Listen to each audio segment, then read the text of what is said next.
Well, thank you very much for coming out on a beautiful May afternoon fishing opener here in Minnesota. We have two concluding lectures on the series today. One, I would like to cover really what is called the Vietnamese War, which is the period really during World War II down to 1954, and the division of Vietnam into North Vietnam and South Vietnam along this parallel. And then in the second lecture, we'll talk about what is usually called in America the Vietnam War, which goes really from, it starts sort of 1955 after the division of the country and goes until 1975. Now, I apologize up front because so many things happened in all these years that we really can't cover everything. But what I want to do is I want to talk about the high points, the key events, and I want to make one thesis.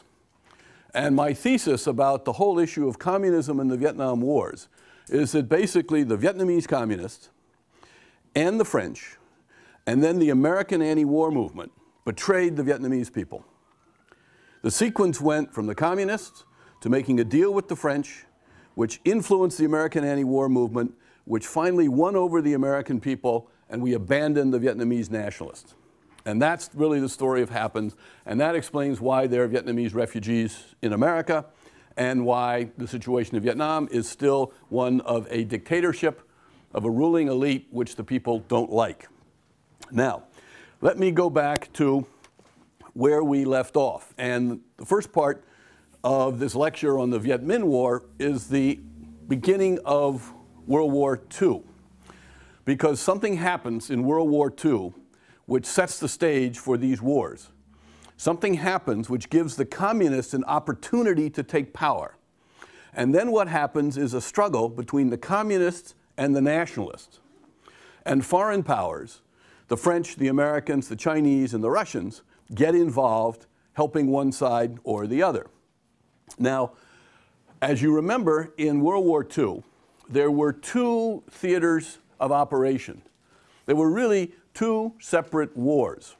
One was in Europe, and it involved primarily the Germans and Hitler and his Nazi party, and to some extent the Italians with Mussolini.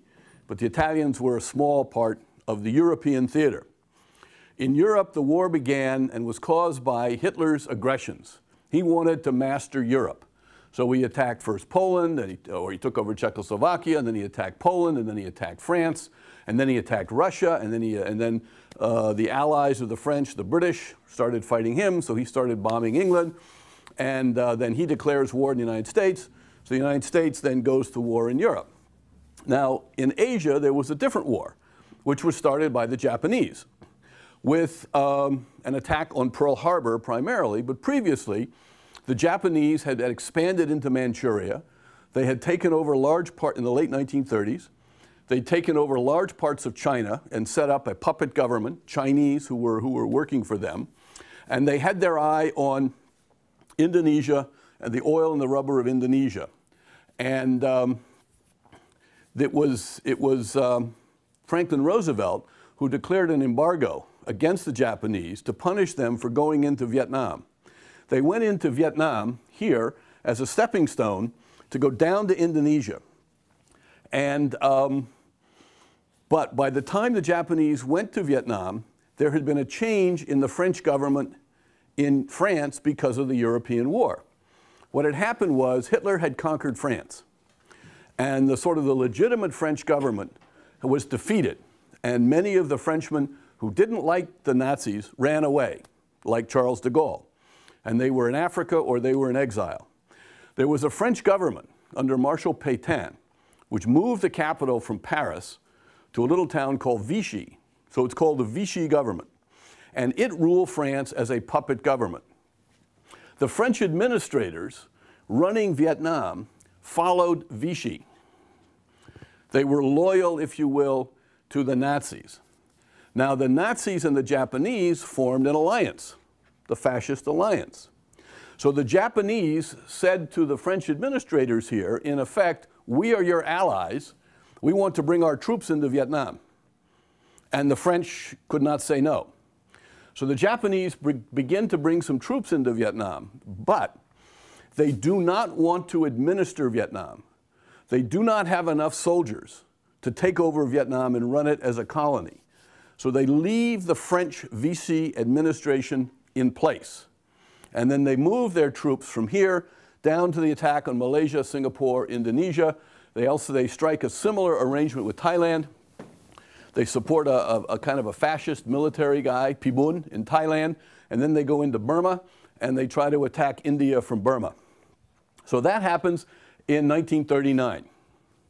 What this means is that there are new opportunities for the different political points of view within within Vietnam, sorry. The different Vietnamese points of view. Now remember, I argued in the previous lecture that the Vietnamese had three responses, really, to French colonialism in the West.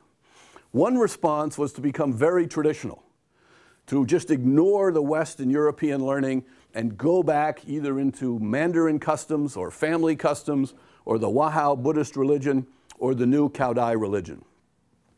Another response was to go with the West, to adopt Western thinking and Western ways of organizing.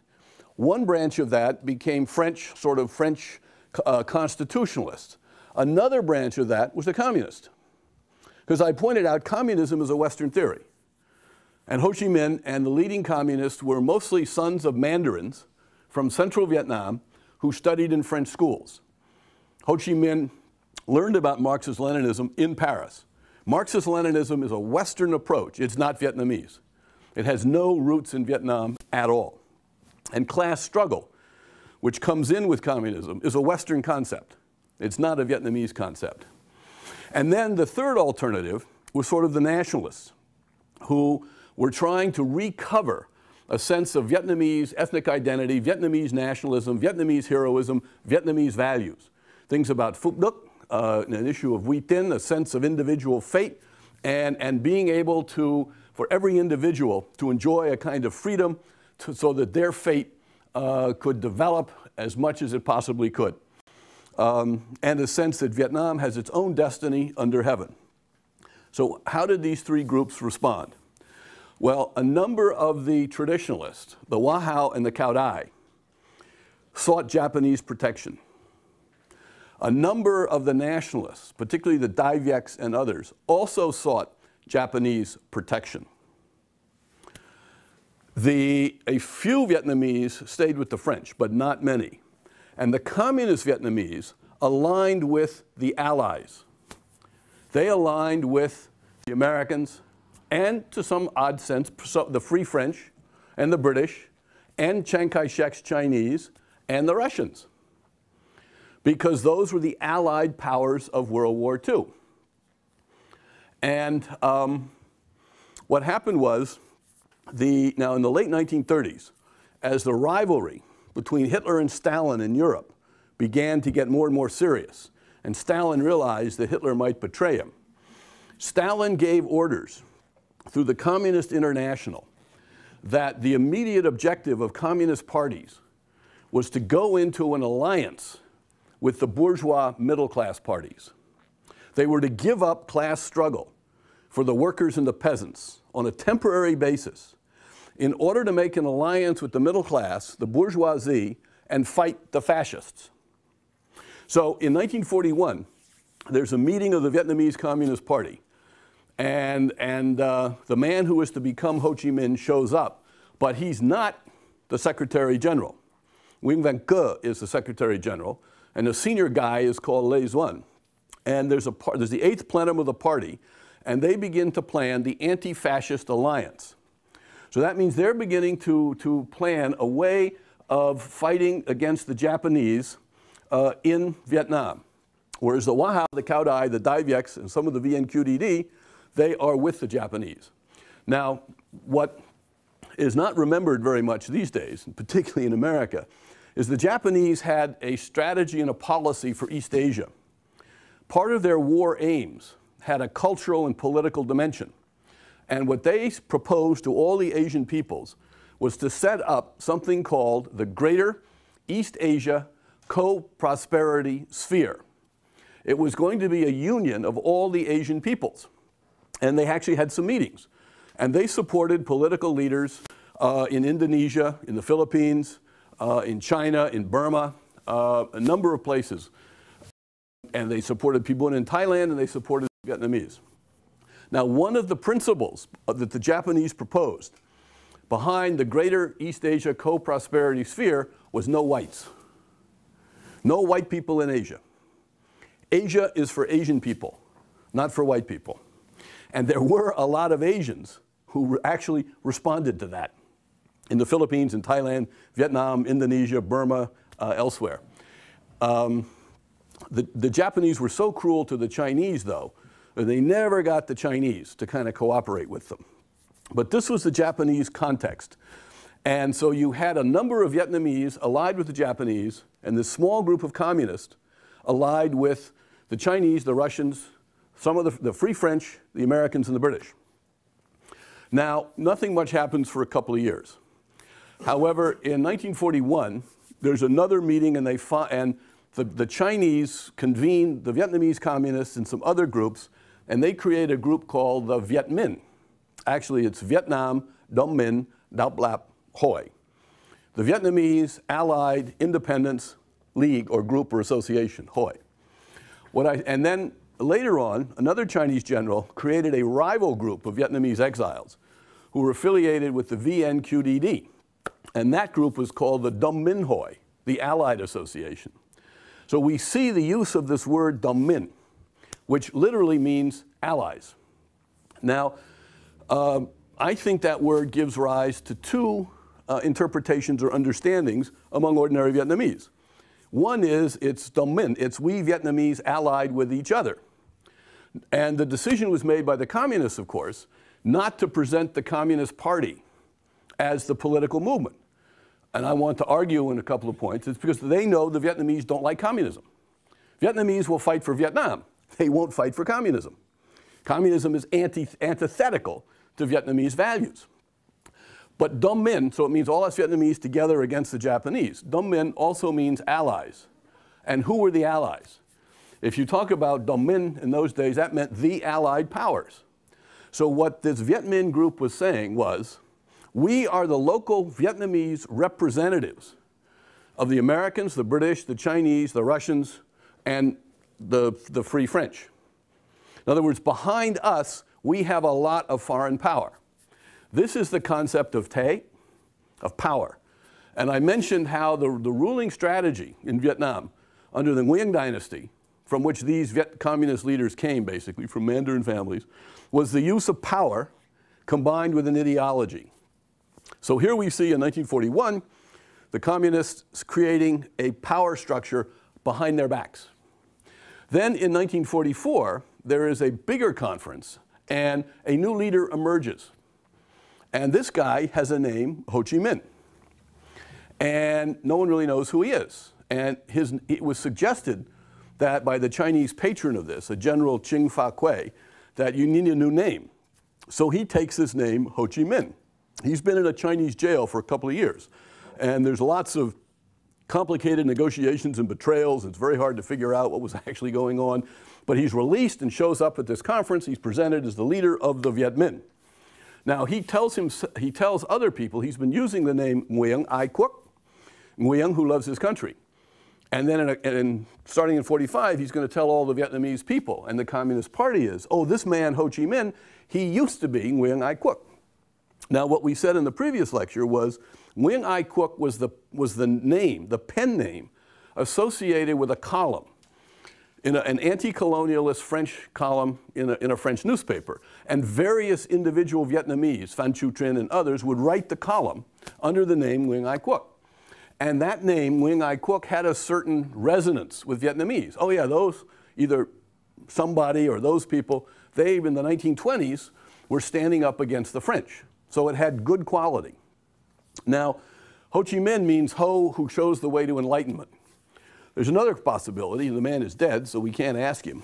But the use of the word Minh, or enlightened, or light, or intelligence, might be strategically very significant.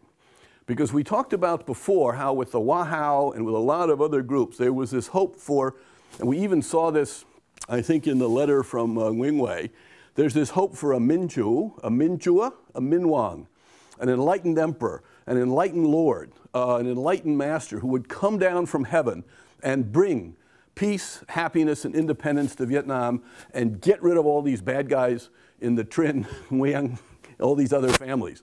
And so if you take the name Minh, this probably for ordinary people resonates as somebody special. Now the significant thing to me is this man, as he becomes Ho Chi Minh and the Viet Minh, they don't talk about communism. They don't go to the Vietnamese people and say, communism is the way to your future.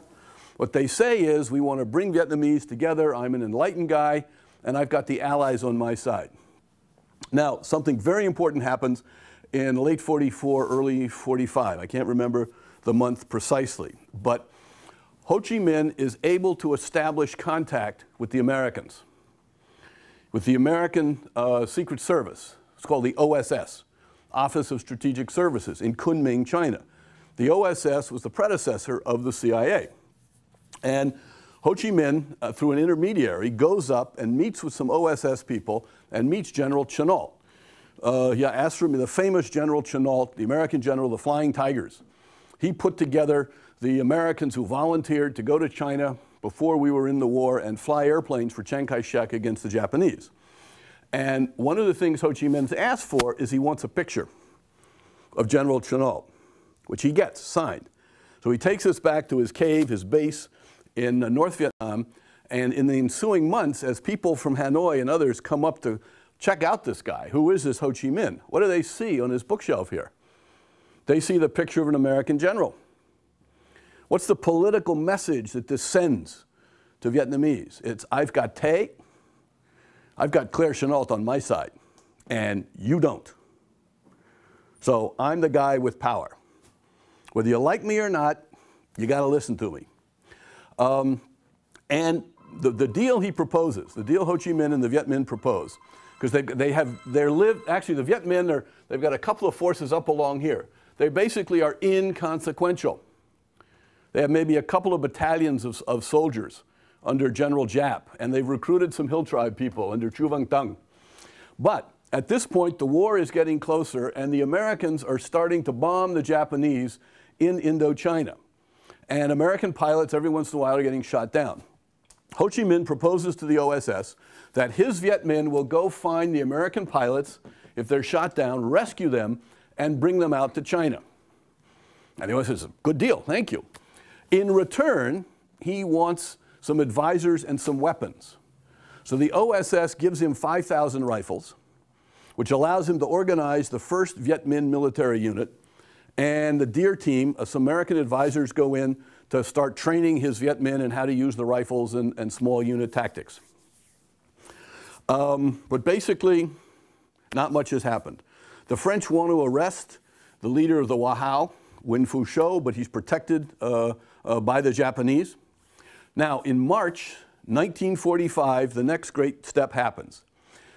The Japanese decide to take over direct power. They are afraid that the Americans, who have now landed in the Philippines, the American strategy, as you may remember, is to march up the islands towards Japan, which is up there. So the Americans have landed in the Philippines, and the Japanese feared that the next American move might be a landing on Vietnam. Actually, that was not in the American plans at all. Vietnam was a sideshow. But the Japanese thought this. So they overthrew the French government in Vietnam in March 1945. And they install a government of Vietnamese nationalists, primarily. Dai Viets and people related to the Dai Viets. And sort of an important point for later is that there's a young man by the name of Ngo Dinh Diem who was proposed to be prime minister because he's anti-French and he has a reputation for being a hard worker, but he's very stubborn. And so the Japanese say, no, no, we don't want him. So they bring back a professor, Professor Trung Trom Kim from Singapore, and they set up a Vietnamese government with a lot of Dai Viet support, but they do not give them any guns. And I once talked to a member, Mr. Trong Van Chung, who was the minister, I think, of education in that cabinet. And I said, well, so what happened? And he said, well, we were promised an army. That's why we agreed to serve as a government under the Japanese, because we figured if they give us an army, even if they lose the war, we then have an army and we can fight the French and keep them from coming back. But they betrayed us.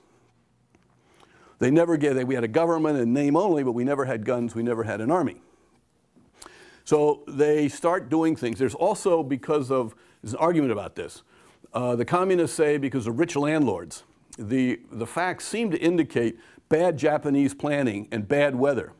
There's a failure of the harvest here. So a lot of poor Vietnamese are starving, and many die allegedly of starvation. Though people argue about this, and the facts I don't think are that clear. But the government, the Trung Trum Chim government, is trying to deal with this. The next thing that happens is the Americans drop an atomic bomb on Hiroshima on August 9th. And basically, everybody knows that the Japanese are finished. So what this means in Vietnam is there's a power vacuum. It means two things. It means, one, there's a power vacuum. The people who have a lot of power in Vietnam, the Japanese, they have the soldiers, they have the guns. They're going to lose. The Vietnamese government has no army. Secondly, the Vietnamese who have allied with the Japanese have now lost their Tay. They're with the loser.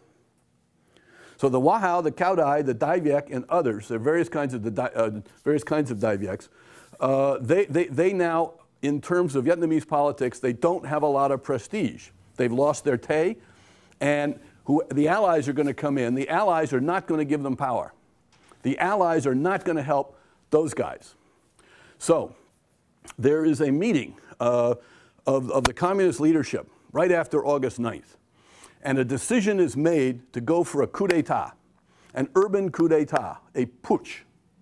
Now, this is significant because in after years, the communists in Vietnam developed this great reputation for representing the peasants, the workers, the guerrilla movement, the villagers. Their first move to power had nothing to do with villagers or workers or peasants. They had no support. It's estimated that they had only maybe 25,000 Vietnamese in the Communist Party structure by this point. Nguyen Phu Cho had over 1 million. So if you compare Ho Chi Minh to Nguyen Phu Cho, who was the stronger, more powerful Vietnamese? Who had more appeal to the people? Nguyen Phu Cho. But where did the idea come from for this tiny minority to strike out and seize national power through a coup d'etat in a city? The answer to that is twofold. The first answer is obvious. Lenin.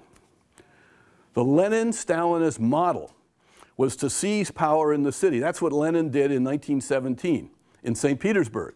His Bolshevik party was a small party. It was not a large mass party, and it was not even a majority of anything, but they were tough. And they seized the government from the moderates, from Kerensky. And they started a civil war, and they ended up winning the civil war. But they started by seizing power in St. Petersburg and declaring themselves the government. So, Ho Chi Minh and, the second aspect is more Vietnamese, and it's explained by Lê Duẩn. And this is one of the books of Lê Duẩn writings. And Lê Duẩn was really probably, as we learn more and more about what really happened inside the Communist Party, he's probably going to come out as the key man responsible for the communist takeover of Vietnam. This guy, Lê Duẩn. And he's not a nice guy. He's not a warm, fuzzy guy. He writes in here, and his big thesis is about the Thai Ca, the opportune moment. Thai is time, Ca is opportunity. Politics and revolution is all about taking advantage of the Thai Ca, not organizing the people. You wait for, and think how Vietnamese this is. You wait for fate. It's very Vietnamese. You wait for fate to give you an opportunity, and then you strike. And if fate presents the opportunity and you don't strike, you're a loser, and that's your fault. So even though you may be a minority, if fate comes down to you, you take advantage of what fate brings, and you strike, and you gain power. You don't talk about legitimacy. You don't talk about right and wrong. You just talk about seizing the opportunity. So this theory of the Thai Ca will also explain the strategy of the communists against the French and against the South Vietnamese and against the Americans. And it actually, if you think about it, it explains what they're doing right now. Everything since '75 under the communists follows a philosophy of Tay and the Tai Ca. So they seize power in Hanoi. And the next thing they do is they call upon Emperor Bao Dai to abdicate. And the argument made to Bao Dai is that his dynasty is finished. The French are going to come back. The only way to stop the French is to bring in the Americans. Only Ho Chi Minh has the Americans. And by the way, an American OSS major, Archimedes Paddy, who wrote a great big fat book about what a wonderful nationalist guy Ho Chi Minh was, shows up in Hanoi with Ho Chi Minh. And Ho Chi Minh parades him around. As evidence to the Vietnamese, I got the Americans. I'm the key guy. And Bao Dai, I read in another book, it said he sent a telegram to the new American president asking, is it really true that Ho Chi Minh is your protege? And of course, the telegram never gets to Washington, and even if it did, the Americans, they don't know anything about Ho Chi Minh or Bao Dai, really. So Bao Dai decides to abdicate. I am ready to make any and every sacrifice. For these I wish my sacrifice to be useful to the fatherland. In the present crisis, unity is life, division is death. That the urge for democracy of the people of the North has risen too high, and if I kept waiting until the opening session of the National Congress, friction between the North and South would be inevitable. Such a conflict would cause more suffering to our countrymen and afford exploitable opportunity to foreigners. As for myself, during the 20 years of my reign, I have tasted much bitterness. Now I feel happy to become a free citizen of an independent country. I will never allow anyone to utilize my name or the name of the royal family to deceive our countrymen. Long live the independence of Vietnam. Long live our democratic republic. Signed, Hue, Kieng Trum Palace, 24 August, 1945. Then on September 2nd, there's the famous Declaration of Independence of Vietnam in Hanoi by Ho Chi Minh. Oh, I'm sorry, there's one more important point I forgot. When the Viet Minh make the coup d'etat in Hanoi in early August, that night, according to this book, which is the history of the Kuomintang Dang Party, that night there's a meeting of the nationalists in Hanoi, including the Dai Viet leader, Trung Tu An, and Kuomintang Dang and other people, to make a decision as to what to do about the communist putsch. And because the Dai Viets and the Kuomintang, they have armed people in Hanoi. They have armed units too, and they have their friends, the Japanese, and the Japanese still have military units in Hanoi. But the group under the leadership of Trung Tu An makes a decision not to fight back because they do not want to shed Vietnamese blood. They do not want Vietnamese to kill each other. And that, I submit to you, is the older tradition of Vietnamese virtue. You can't get Phuc Duc, you can't get good wheat in if you go around killing people. So Ho Chi Minh reads the famous Declaration of Independence. Why is it famous? Because later on, the French and the American anti-war movement noticed two things he said. This is how he begins. All men are created equal. They are endowed by their Creator with certain unalienable rights. Among these are life, liberty, and the pursuit of happiness.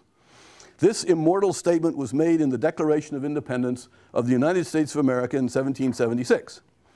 Now, if we enlarge the sphere of our thoughts, this statement conveys another meaning. All the peoples on the earth are equal from birth. All the peoples have a right to live, be happy, and free. The Declaration of Rights of Man and the Citizen of the French Revolution of 1791 also states, all men are born free and with equal rights and must always be free and have equal rights. These are undeniable truths. So he leads his statement of independence with a reference to the American Declaration of Independence and the Declaration of Rights of Man and the Citizen from the French Revolution. So people have said for a long time that proves that Ho Chi Minh is a patriot and a Democrat and not really a communist. Now, my assessment is that if you're a shrewd Vietnamese and your one key to power is American support, what do? You align yourself with the Americans. You show everybody, you've got your Americans standing right here, and you show people that you borrow from the American Declaration of Independence. And it's also true that the Viet Minh is a non-communist group allied with the Americans, the French, the Russians, and the Chinese. So then, very interesting to me, this is September 2nd.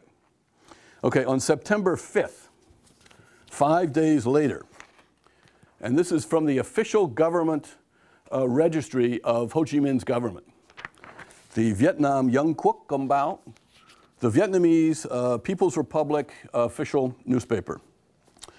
And it says, Ra Sac Lin, issuing an order. Point number 1, the Dai Viet Quốc gia Xã hội Đảng and the Dai Viet Quốc dân Đảng are abolished. 3 days after they come to power, they abolish their political rivals. They say you cannot have a party. Second point, if these two parties continue to meet and operate, then all those who are guilty will be brought before the court for very serious punishment. The ministers of Interior, Defense, and Justice have responsibility for implementing this order. Signed, the Minister of Interior, Vong Nguyen Giap. So one of the first moves of the communists is to declare illegal their opponents. I think that's fairly significant. They're not interested really in a big united front of bringing all Vietnamese together. They're interested in power for themselves, right from the start.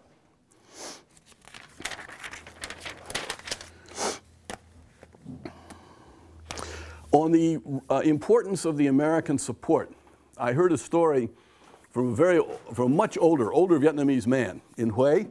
I heard this story maybe in 1970, 1971, and he was describing to me the abdication of Bao Dai and what people thought.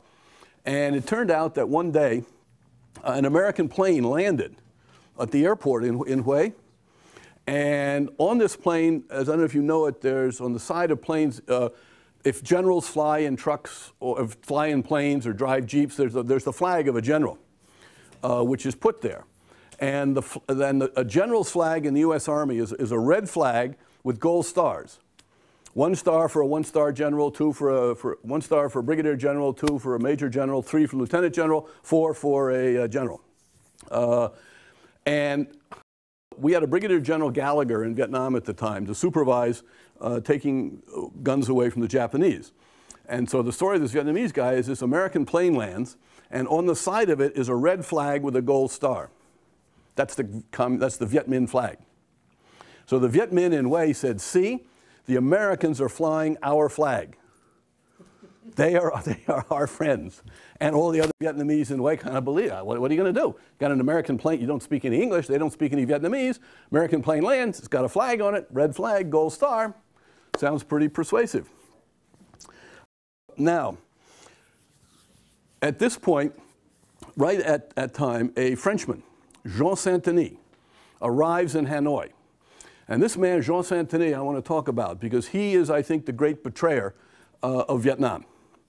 And Saint-Denis was the son-in-law of one of the former French governor generals. But he was a free French. He was fairly close to de Gaulle. Now, at the end of World War II, one of de Gaulle's ambitions is to restore the French power around the world.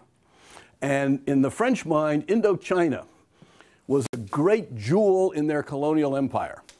But as of March 1945, they don't control it. Cambodia is independent, Laos is independent, Vietnam is independent. De Gaulle wants it back. So he sends Saint-Denis out to China in the middle of 1945 to figure out how to get Vietnam back. And Saint-Denis flies into Hanoi with the American OSS team. But he reports in one of his books, basically, nobody will talk to him. No Vietnamese will talk to him, except, as we will see, Ho Chi Minh. So Saint-Denis is there trying to figure out a way to bring back the French.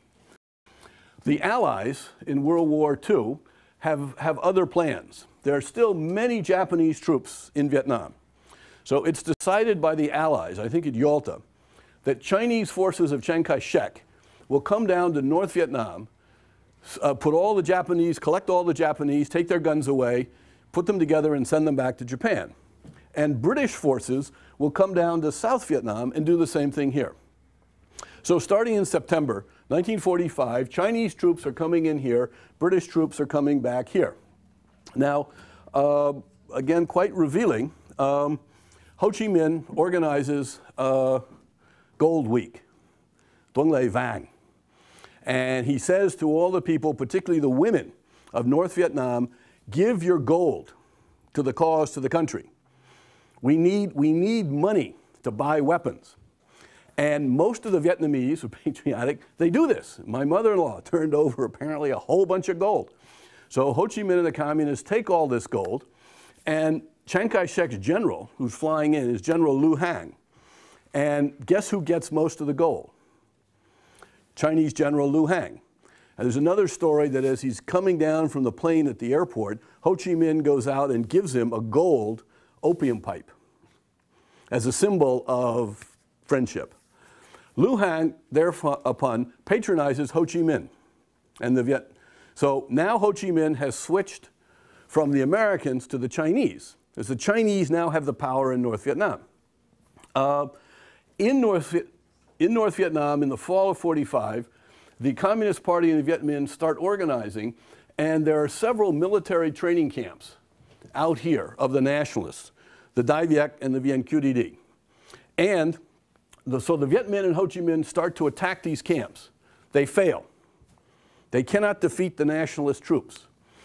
An election is held, coalitions are movement, arguments that the election is rigged. It's one of those things where if you didn't get your election card validated, you wouldn't get food handouts from the government. So it was interesting. In the South, meanwhile, now remember, Cochin China, from here down is direct French territory, dominated by the French. People living down here are French citizens.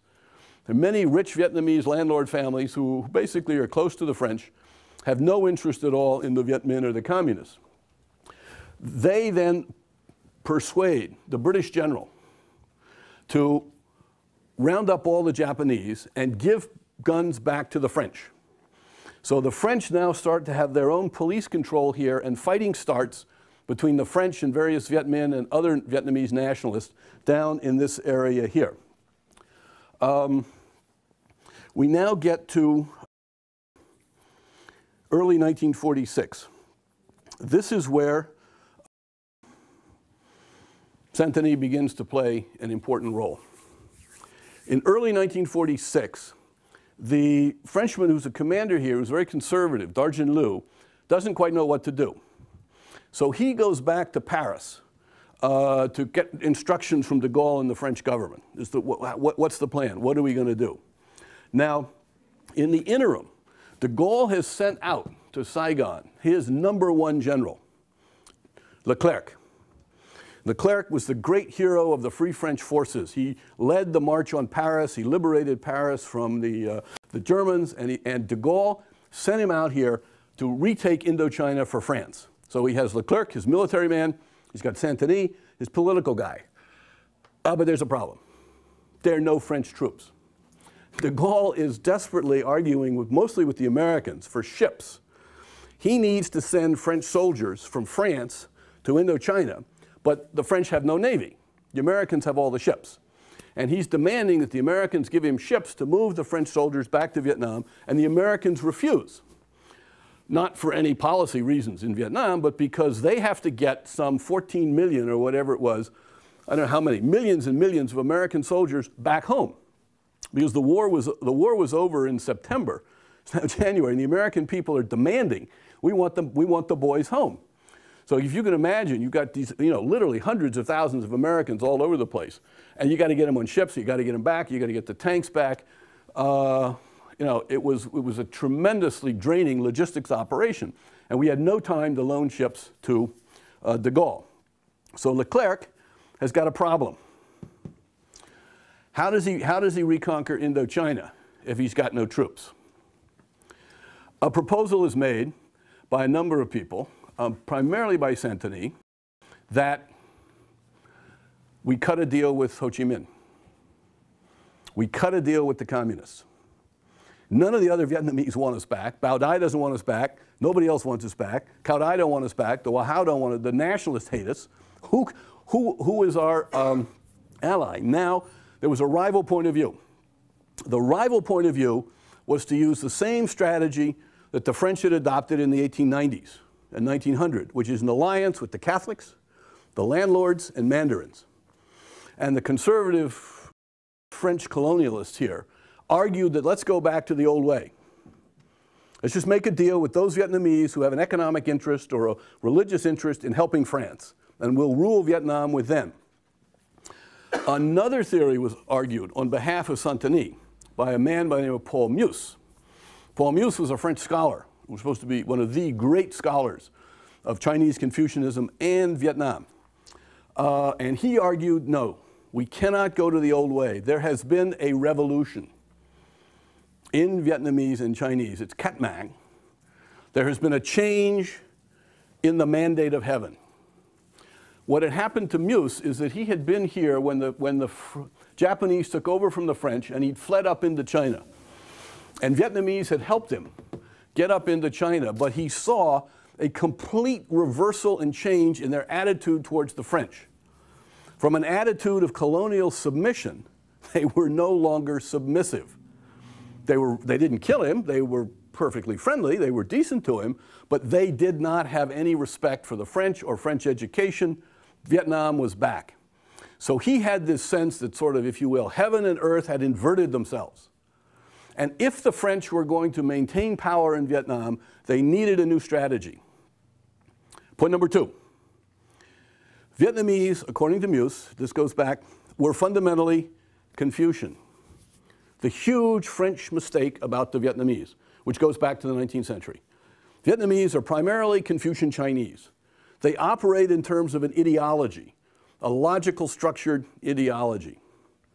If there's going to be a revolution and the old Confucianism is dead, what's the new ideology that's going to come into Vietnam and take the place of Confucianism? Marxism. The Vietnamese are going to go from Confucian to Marxist. They're going to go from one kind of ideology to another. Now, ladies and gentlemen, what did Paul Meuse leave out of the equation? Being Vietnamese. He had no idea. He lived in Vietnam for, I don't know, 20, 30 years by this point. He had no real emotional understanding of Dai Viet, of the Li, of the Trung Dynasty, of Lê Lai, of Nguyen Huệ, of Nguyen Thai, all these Vietnamese things we've been talking about in these lectures. The guy hadn't a clue. He sort of did, but he had, like so many Frenchmen, he'd subordinated it and suppressed it under this image that the Vietnamese are sort of Neo-Confucian. So Paul Meuse has the theoretical argument to support Santini's practical argument, to support Leclerc's need to somehow cut a deal, to get the French back. So negotiations are conducted with Ho Chi Minh, and they're successful. In March 1946 is the first great betrayal of the Vietnamese people by the communists and the French, but the French can't betray the Vietnamese people. They're not Vietnamese. They just want to conquer it. And a deal is made between the Viet Minh government, Ho Chi Minh has a government, and the French, that the French will recognize Vietnam as an independent country and Ho Chi Minh's government as the only legitimate government of the Vietnamese. In return for which, Ho Chi Minh agrees that the French army can come back to central Vietnam and North Vietnam. Ho Chi Minh allows the French to bring their troops back.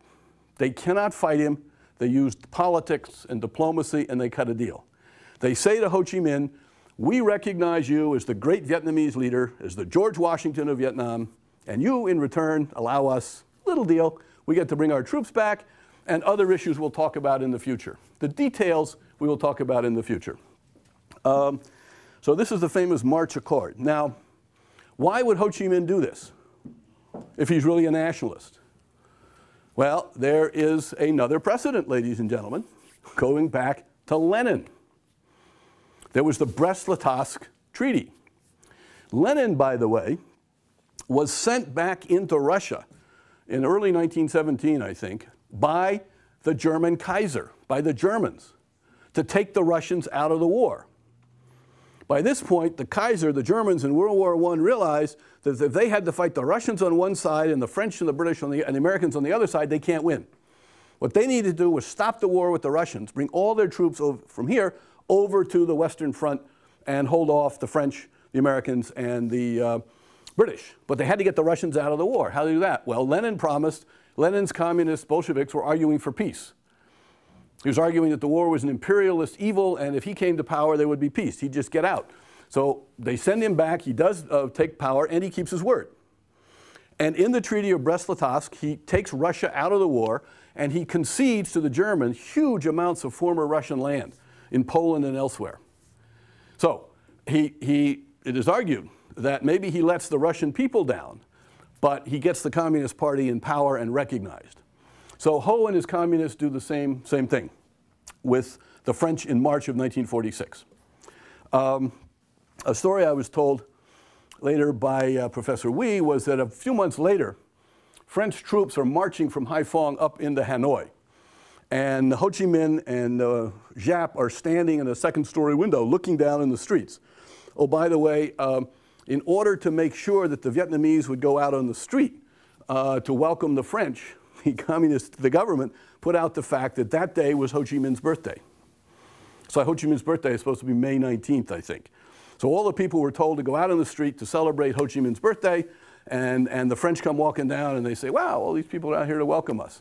So anyway, so Giap allegedly is looking down on this with Ho, and he's getting pissed. Oh no, he sees some French guy. He sees some French guy down there kind of push a Vietnamese guy aside. He just push it out of the way, buddy. And so Giap says he swears or something like that. He says, Tang Tuk Young Sam. And so Ho Chi Minh then says to him, he says, Chú không dựa vào nó, thì chú dựa vào ai? If you're not going to rely on them, who's got your back?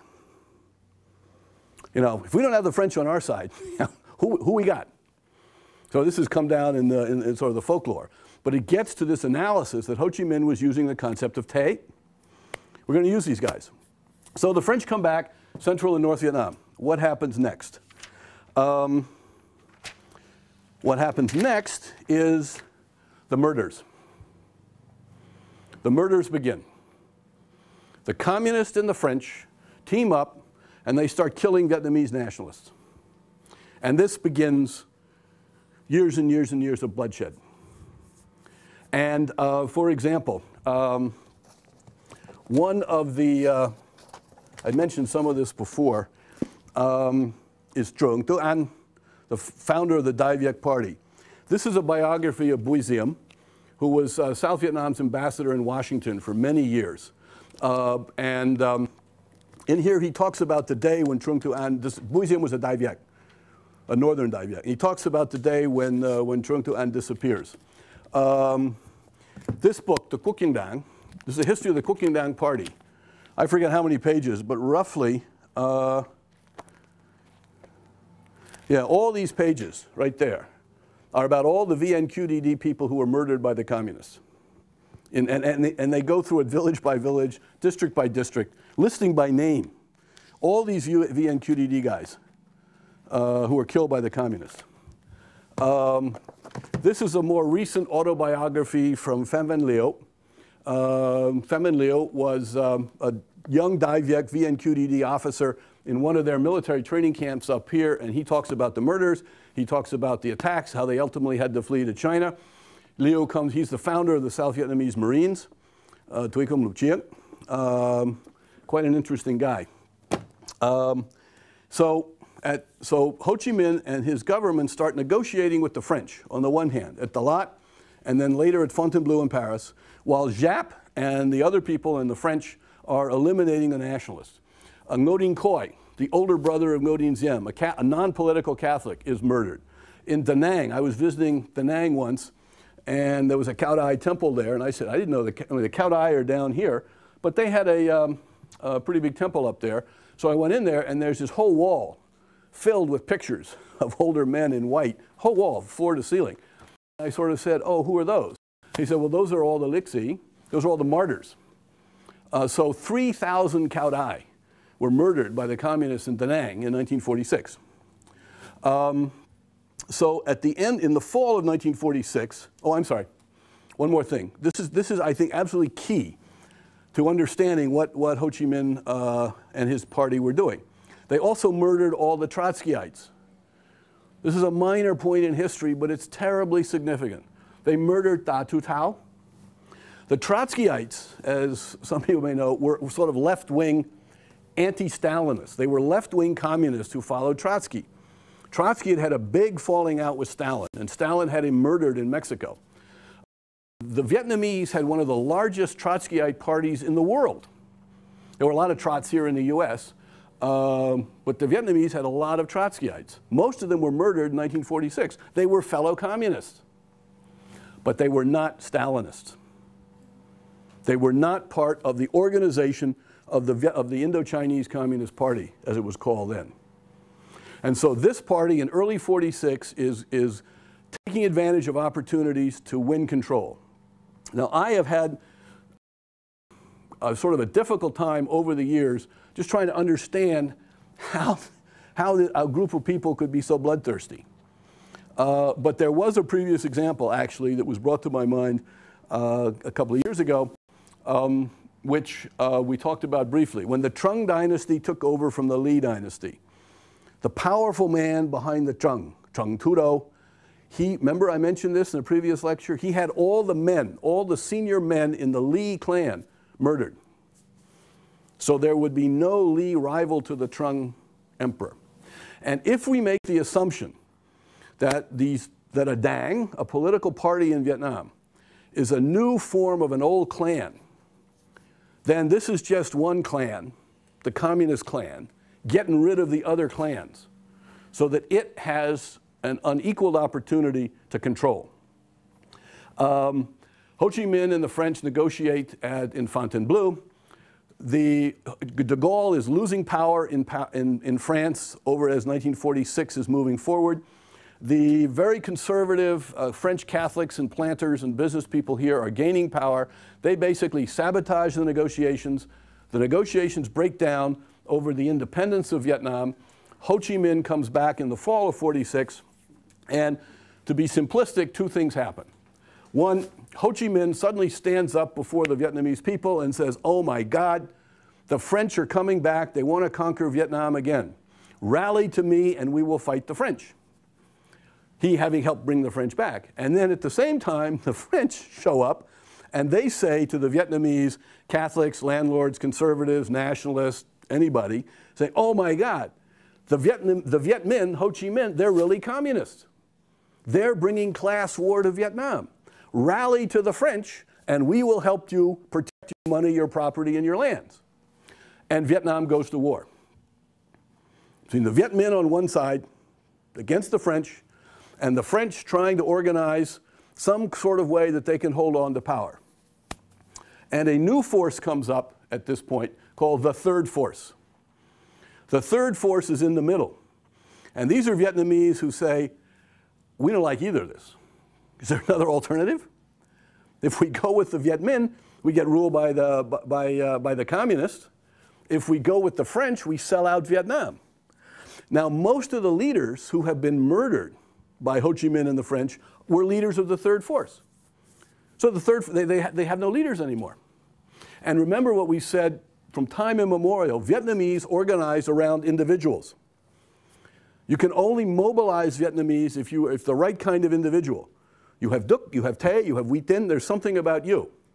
So if there's no individual, the Vietnamese don't organize. Now, what we will see, starting at this period, right down through the end of the American War, is a constant pattern of assassination by the communists of individuals who could be leaders. Now, one of the ones whom I knew pretty well, Nguyen Van Bum, Professor Bong, he was assassinated. The guy who was #1 on the Lê Duong's hit list in the South was my mentor, Professor Huy. And they sent down a team to assassinate him in '71, but the police had penetrated the VC at that point and arrested them. So the pattern of communist aggression is not just large military units. It's individual assassinations. Teachers, village leaders, anybody who's good, who's strong, gets killed. Do Cao Tri, one of the best generals South Vietnam had, was taking off a helicopter at some point going into operation, and the helicopter, there's a bomb on it, blows up and kills Do Cao Tri. The other thing the communists have done there is there are other forms of assassination. There's political assassination. There's psychological assassination. There is compromising you. There's getting you in, there's turning your family against you, turning your wife against you, smearing you. So one of the ways the communists can build Tay for themselves is to bring down the Tay of other people. If I can destroy the Tay of my enemies, I will win in the long run. So the war starts. Now, very briefly, the French war is not very successful because they're not there fighting for the Vietnamese. They try fitfully to create some alliances from some nationalists. They bring Bao Dai back. There's a Bao Dai solution. An army is built up under the French. Vietnamese join to fight against the communists under the French. In fact, there are more soldiers fighting for the French than they are for Ho Chi Minh. But it's, they don't fight with any great enthusiasm. A French general wants to solve it all by going up here to Dien Bien Phu and having one great big last battle and destroying all the Vietnamese communist forces. Dien Bien Phu is a little town in a valley surrounded by mountains. Now, what he does not predict is that in 1951, Mao Zedong has conquered China. So Ho Chi Minh has brought the Communist Party back. In all this time, he's never asked the Vietnamese people to fight for communism. But the Chinese then start giving guns, which are brought by the Vietnamese all the way down to surround Dien Bien Phu, cannons. And they shoot the airplanes out of the air so that there's no reinforcements. French General Navarre cannot reinforce his troops. He can't get supplies. Giap has his people dig tunnels, and they close in, and they win the Battle of Dien Bien Phu. And at that point, the French kind of give up. And when they give up, they go to a conference in Geneva in 1954 to reach an agreement to divide Vietnam. So that's the end of sort of the first war, the French War. And in the next lecture, we'll talk about what happens from the division until 1975. Thanks very much.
Thank you again. For this final lecture, I want to talk about what we Americans call the Vietnam War, which begins with the division of Vietnam into North and South in 1954 and goes until 1975, really.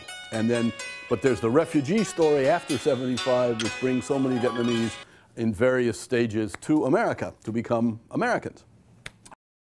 But let's go back to 1954 and the division of Vietnam.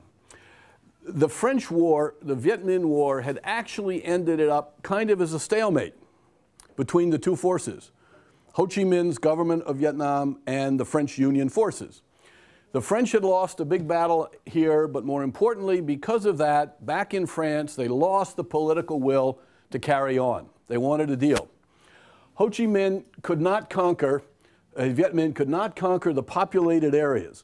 So you had a situation, a classic guerrilla war situation, where the guerrillas control the countryside, the mountains and the jungles, and the government forces control the cities and the big towns.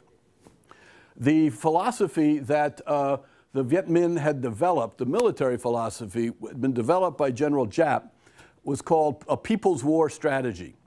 You organize the people in the hamlets and the villages, and bit by bit, step by step, you push back the government forces until the cities, until they basically finally give up and collapse, and you get to rule the country. Now, in a question of stalemate, the French wanted to get out, but a lot of the Vietnamese with them and others didn't want them to get out, and the communists didn't really have enough power to win. In that situation, Zhou Enlai, the sort of the #2 communist in China, proposed a deal. And the deal was to divide Vietnam in two.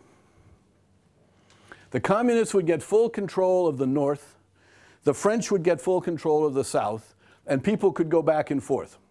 And that deal was accepted by the French, but objected to by the nationalist Vietnamese. Again, it was a second betrayal of the Vietnamese people by the French and the communists cutting a deal which made sense for themselves.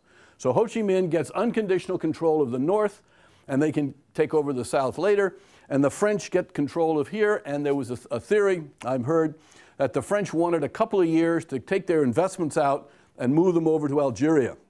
And then they would just sort of abandon South Vietnam, and the communists would come down.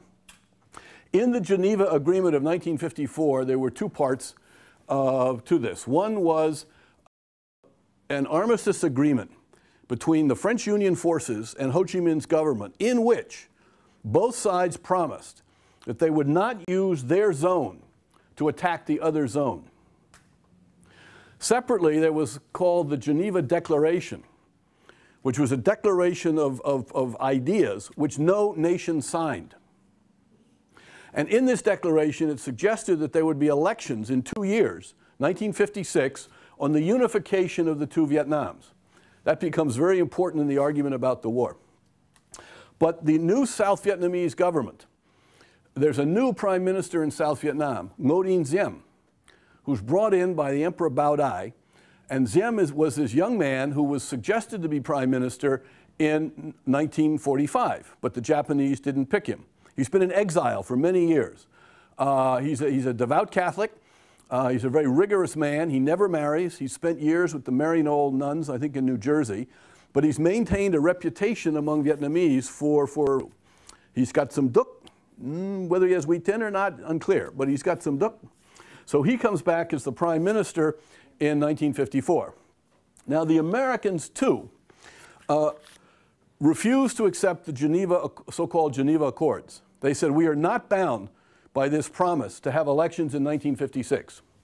And in October 1954, President Eisenhower sends a letter to President Diem of Vietnam promising American support for an independent, non-communist South Vietnam. So here is where the Americans really enter in an important way. Earlier during the French War, we had provided some money and some weapons to the French, not because we supported the French in Vietnam, but because we needed them in Europe to join NATO. We were trying to organize the Europeans against the Russians in Europe, 52, 53, 54. And the French were saying, we will only join NATO and cooperate if you help us in Indochina. So the Americans, gritting their teeth, provided some French aid in Indochina. But when the French were having their big battle in Dien Bien Phu, they called on the Americans for B-52s or nuclear weapons, and President Eisenhower refused. He says, we're not going to bail the French out. Because fundamentally, we never supported the French. We wanted an independent Vietnam. But on October 23rd, 1954, President Eisenhower promises aid to South Vietnam, giving some Tay to the South Vietnamese. And a very important paragraph at the end of this letter. The government of the United States expects that this aid will be met by performance on the part of the government of Vietnam in undertaking needed reforms. It hopes that such aid, combined with your own continuing efforts, will contribute effectively towards an independent Vietnam endowed with a strong government. Such a government would, I hope, be so responsive to the nationalist aspirations of its people so enlightened in purpose and effective in performance, that it will be respected both at home and abroad, and discourage any who might wish to impose a foreign ideology on your free people.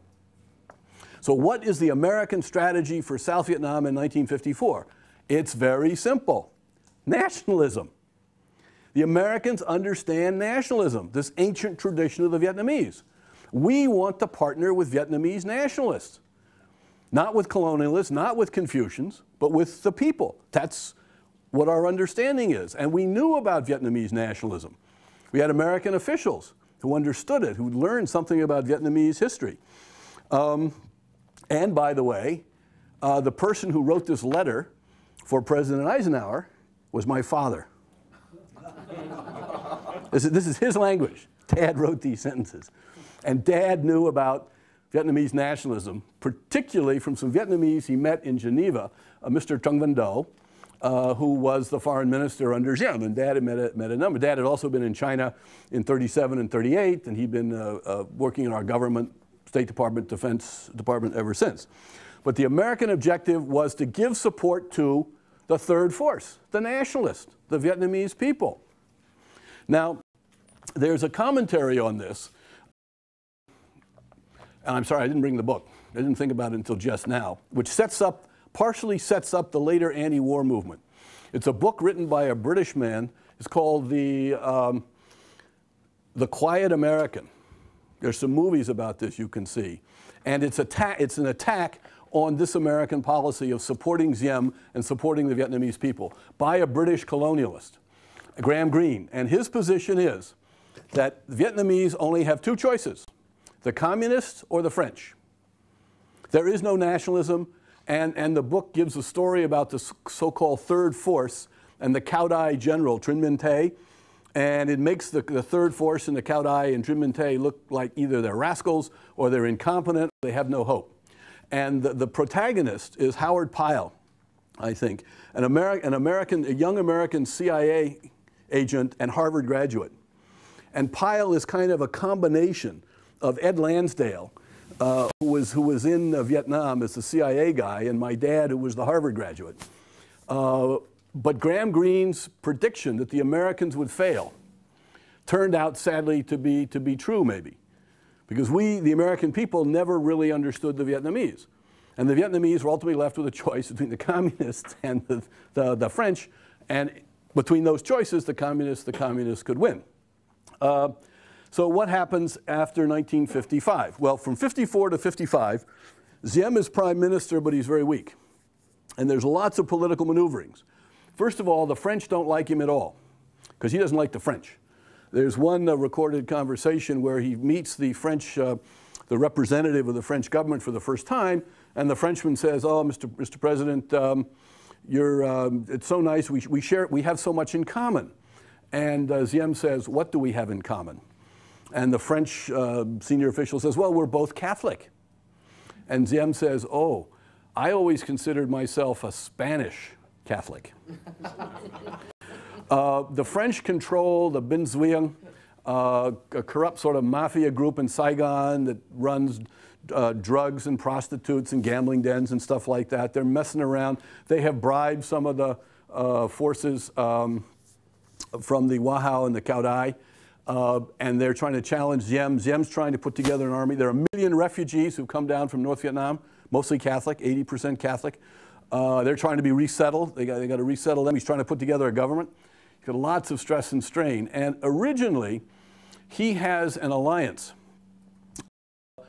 The alliance is with some Dai Viet, some Wahao, and some Cao Dai. But problems begin to emerge with Diem, which will ultimately bring down his government and compromise South Vietnam, which is his family. There are 3 members of his family which will prove to be not helpful. One is an older brother, the Archbishop Thuc, devout Catholic. Another is the younger brother, Nhu, Ngodi Nhu, who becomes the advisor and the manipulator next to Diem. And the third is Madame Nhu, Nhu's wife. But what happens starting in late 54, 55 is that Nhu wants to set up and he has support from his brother, and he goes to Diem, their own political party, their own Dang. They don't want to rule in coalition. They've got a coalition. But bit by bit, New sabotages things. An offer was made to the southern leader of the Dai Viet party to become Minister of Defense. Diem decided, met with him, said, you become Minister of Defense. New was supposed to convey the official offer to join the cabinet. New never made the phone call, never had the meeting. This is what the Dai Viet guys told me. Nguyen Ton Wang was his name, never got invited. The Dai Viets get pushed out. New has the, this is not, we don't know this for certain, but it's suspected. New has the Cao Dai general, Trinh Minh Tay, assassinated. There's a fight and Tay is shot in the back of the head. Not by the guys on the other side, but somebody on his own side shoots him in the back of the head. So bit by bit, New removes people around Diem, and they put together a ruling apparatus based on refugees from the north and Catholics, and landlord families from the south. Catholics from the south, but also landlord families. And they set up a party called the Kung Lao Party. Dang, Kung Lao. And the Kung Lao Party has an ideology. New is really aping the communists. But he's not tapping into Vietnamese nationalism, because the ideology of the Kung Lao Party is sort of left-wing Catholic thought and a Catholic Confucian notion of Nhung Vi, of personal status, of personal integrity, which echoes Neo-Confucian ideas of morality.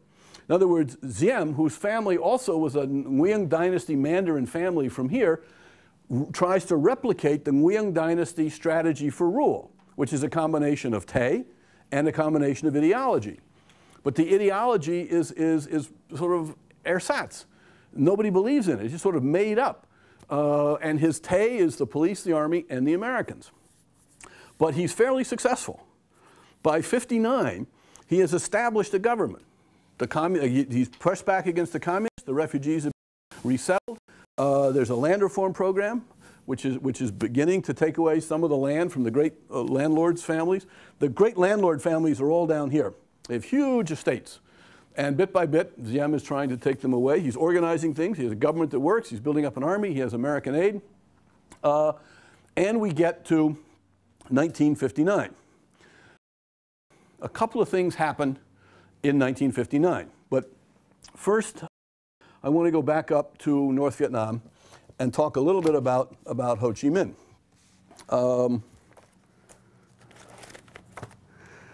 What kind of a man was Ho Chi Minh? I don't think we really know much yet. They tried to communize North Vietnam, and they tried to bring class warfare. 57, 58, they had a huge land reform program. And they had a program of Toko where people were invited, incited to accuse the bad elements, the capitalist elements, the landlord class, the mean people. So you'd gather all the villagers around, and people would stand up and accuse friends, relatives, others, rival families. And if you got accused of being greedy or selfish, you'd be punished, either killed or you'd be disciplined or your land taken away. That led to a big revolt down here in '58. It was a big revolt in Ha Tinh, Nghệ An. And then Ho Chi Minh, the Communist Party, had to retreat from imposing this communism.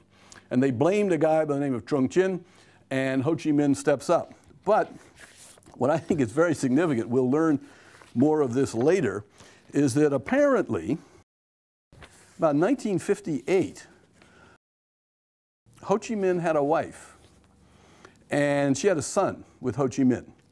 And the wife's name, her name was Xuân. We just know as Nom Thi Xuân, I think. She was a hill tribe girl from up here, and she'd been sent down to be Ho Chi Minh's mistress. There'd been a number of these women. But she apparently asked him to marry, and he agreed. So she was a wife, and she had a son whose name is Trum, I think, Nguyen Tak Trum, who's still alive in Hanoi. And anyway, first of all, one day the Minister of Public Security, Trung Quoc Wang, comes by the little flat where she is and rapes her and then murders her. And they dump her her body on a street in Hanoi. And these are the letters written by some friends of her younger sister, because the younger sister is also killed, and the younger sister's husband is also killed. So these are letters written in 1983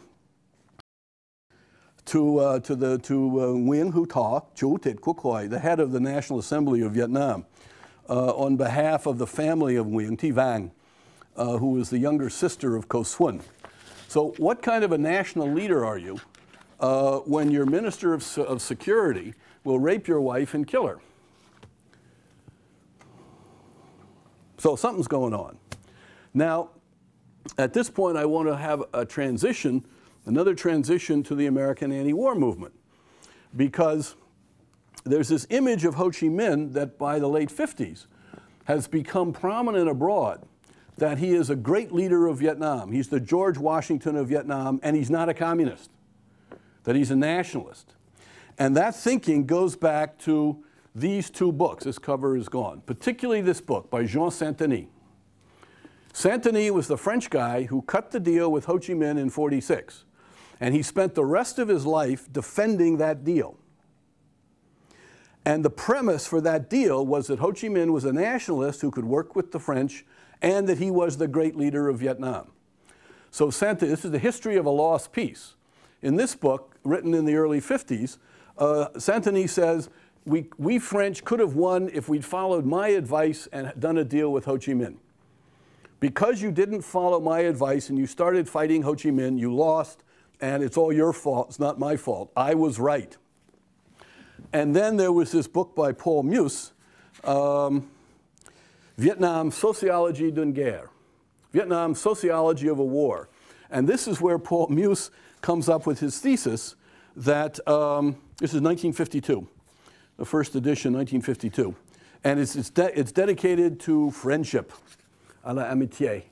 And this is where Meus puts out his thesis that, oh yeah, we got this chapter, Descartes and Confucius, patriotism of Vietnamese, the chance of an Asian Marxism, the chances of a traditional monarchy, and what to do. I mean, this is where he, oh yeah, the cosmology of Marxism. I mean, here's a French sort of scholar up in the air making the case that the Vietnamese are really Marxist. You take away the Neo-Confucianism, they become Marxist. Now, ladies and gentlemen, these two books, plus some others, become the basis for the American anti-war movement. The American anti-war movement rests on French colonial misperceptions about the Vietnamese. And none of the brilliant American scholars who led the movement, who got so furious, were smart enough to figure out that they were wrong, that all they were doing were following these French guys. But I'll get to that when we get to the 1960s.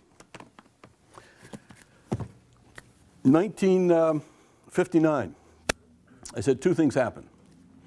The major thing happens in Hanoi. There's the 15th plenum of the Communist Party in May, which decides to conquer South Vietnam.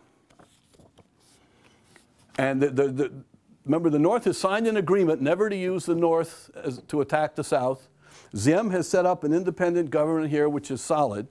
And there were no elections in 1956.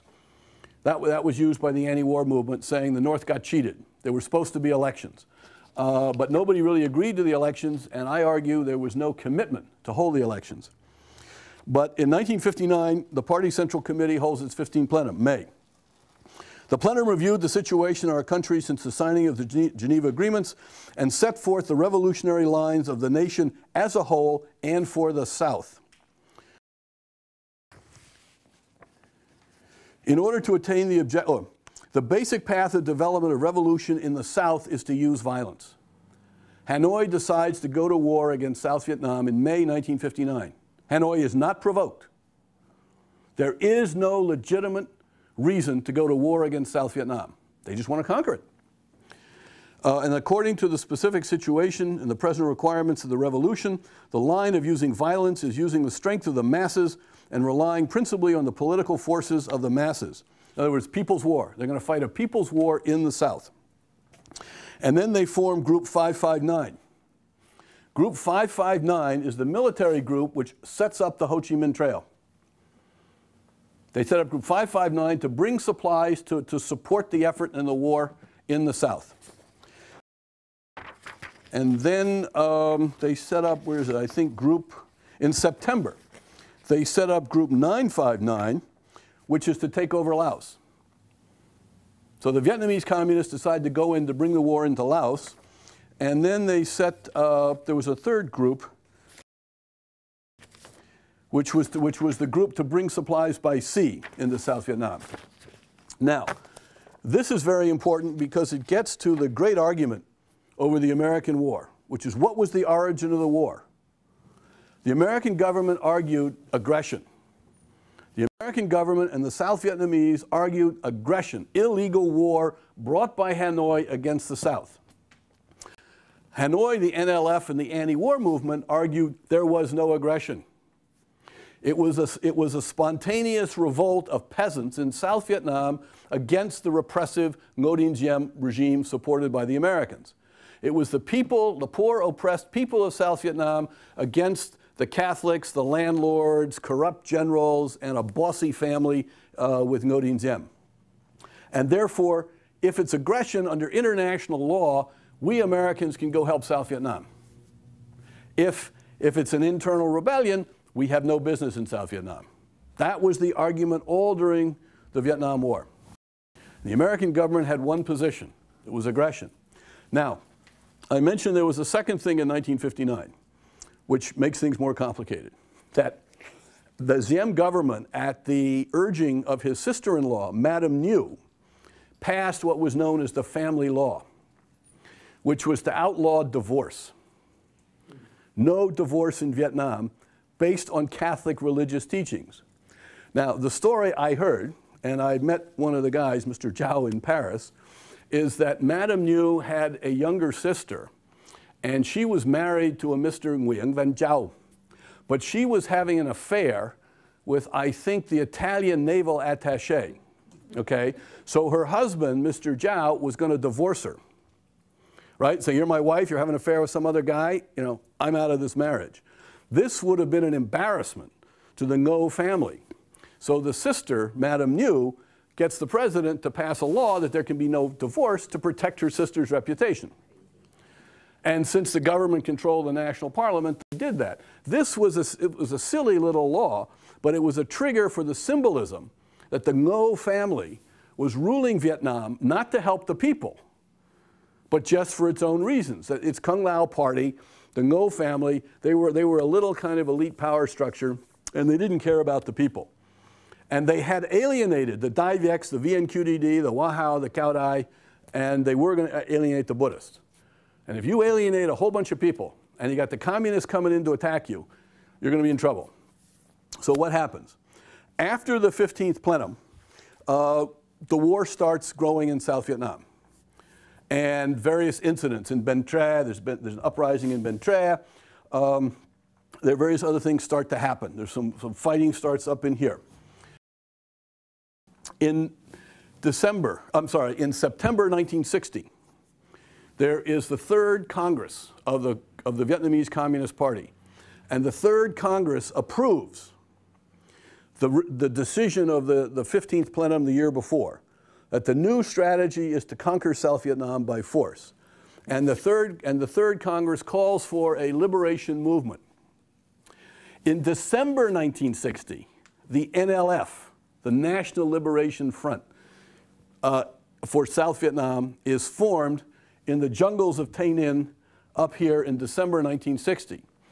Now, the American anti-war movement argues that the NLF was the voluntary, spontaneous uprising of the South Vietnamese people against a cruel and corrupt government.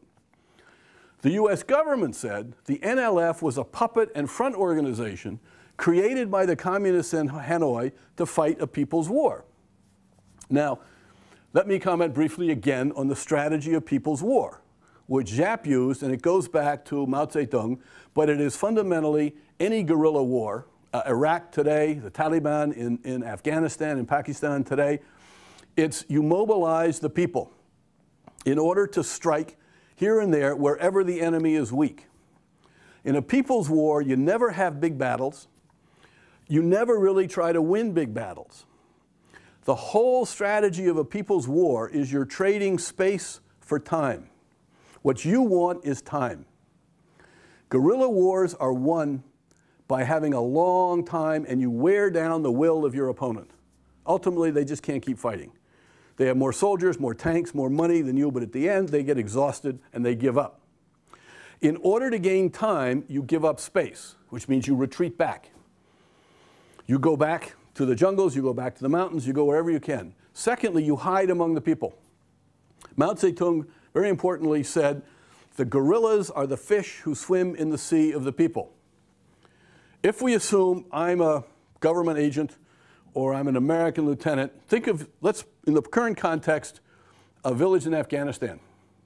You all are villagers in a village in Afghanistan, right? I'm an American trying to figure out which one of you are the Taliban. One of you, several of you, you're real Taliban, you've got guns hidden in your house, or you're spies for the Taliban. And I have a meeting, and I have you all, and my guys go around the village, my guys with guns, they bring you all together, we're in some house, and I'm talking to you, and I'm trying to figure out who's with the Taliban. I'm going to fail. There's no way I'm really going to figure out, right? Secondly, what tends to happen in guerrilla wars is I make mistakes. I think he's a Taliban guy. I'm absolutely convinced of it, so I take him out and shoot him. He's actually not Taliban at all. He's actually my friend. He's the Taliban guy. Now I've got everybody mad at me, and you all think I'm stupid because I shot the wrong man. So if you can get the guerrillas inside the people, the enemy cannot get them out. And it's like an infestation. They stay there year in, year out.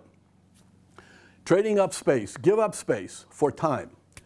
The Vietnamese communists had defeated the French with the same strategy, and they want to use it against the Americans. Now, the American response. First of all is we have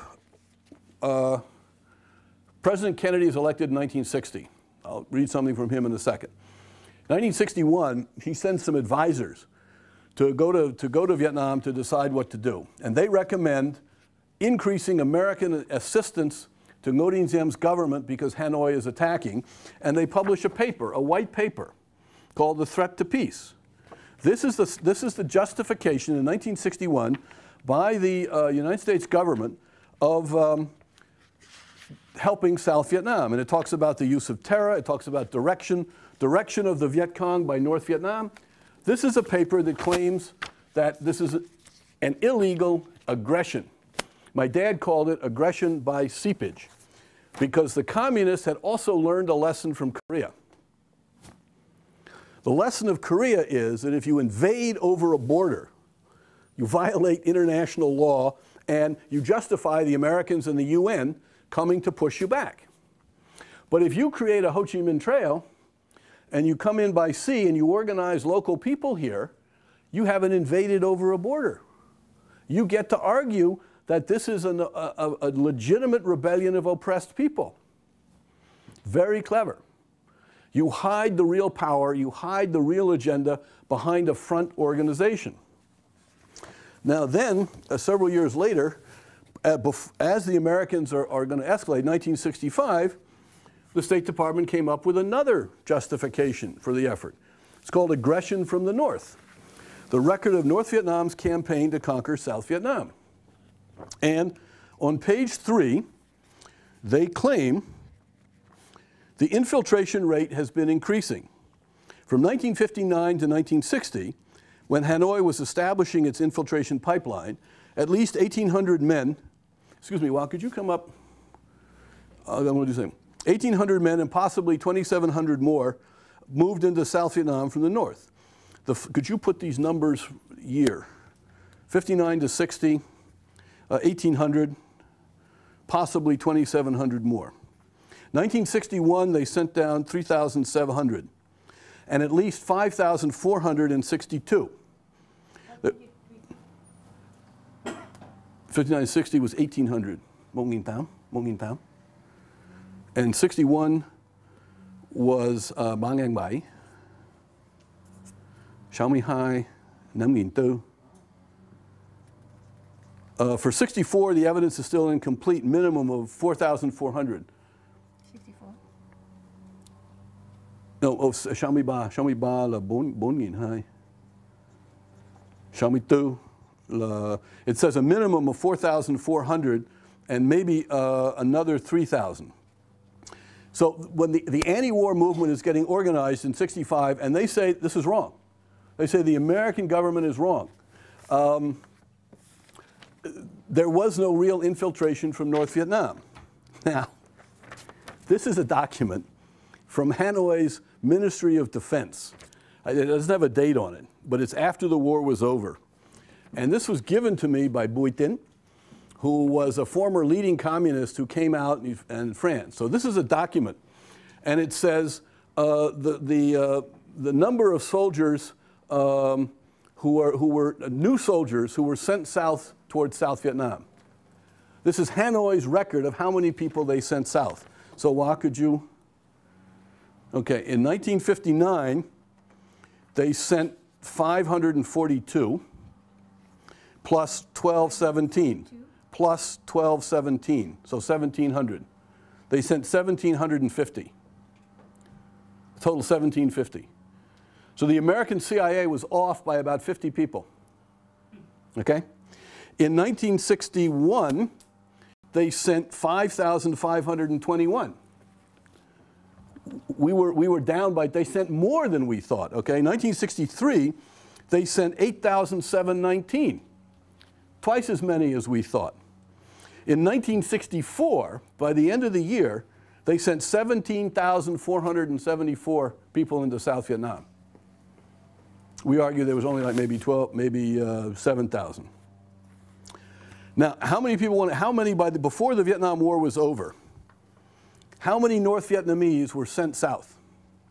Anybody want to guess? According to Hanoi? 976,849, almost 1 million people.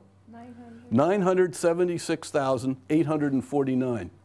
You send 1 million people from here to here, I call that an invasion. This is their number. This is not some American CIA or anything. This is their number. Now another thing about who set up the NLF? Who started the war in the South? Well, this is a document that was also given to me. This says the History Institute, the Military History Institute of Vietnam. And this in handwritten, it says, presented to 4-star General Vuong Nguyen Giap. This is a copy of a report which was personally presented to General Giap and made its way out. And it's the summary of the study of the resistance war against the Americans to save the nation of the Vietnamese people. And the critical thing is, on page 28, it talks about number 2, đường lối cách mạng của Đảng và cuộc đấu tranh của nhân dân miền Nam trong giai đoạn mới. The road of the revolution of the party and the struggle of the people of the South in this new period. And it says that the party conference, the third party conference of the party met in September 1960 to set out the revolutionary road for the entire nation. The way of the Cách mạng xã hội chủ nghĩa, the way of socialist revolution in the north, and the way of revolution in the south. And then, down here, this is their document. I'll read it in Vietnamese first. Theo đường lối của đại hội, ngày 20 tháng 12 1960, Mặt trận dân tộc giải phóng miền Nam được thành lập. Following the road of the party congress, on December 20th, 1960, the NLF, the Mặt trận dân tộc giải phóng miền Nam, was established. So this is Hanoi saying the NLF was established to implement the Communist Party orders. The whole thing was a setup by the communists in Hanoi. It had nothing to do with any spontaneous rebellion of the people here. And the American people today still don't believe that. The myth of Ho Chi Minh as a nationalist, as a good guy, of the oppressed Vietnamese standing up against Ngo Dinh Diem is what most Americans, if they remember anything about the Vietnam War, that's sort of in there. And if you believe that, then there's no reason for the Americans to fight in Vietnam, right? It's not our business. So, what happens next?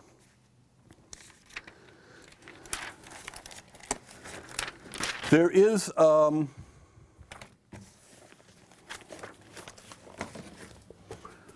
briefly in December 1960, before the Kennedy administration comes into office, there's a coup d'etat against Diem in Saigon, led by some of the Dai Viet military officers in the Marines and the airborne, primarily the airborne, because elite opinion in Saigon, people like Nyuklid, Nguyen Tuong Tam, and other Dai Viets have concluded that Diem, his brothers and his sisters, can't win. Hanoi has declared war.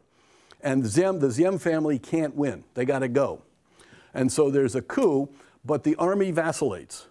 And there are only a few units who go after Diem, and several, Trung Tin Kim, a Catholic, too.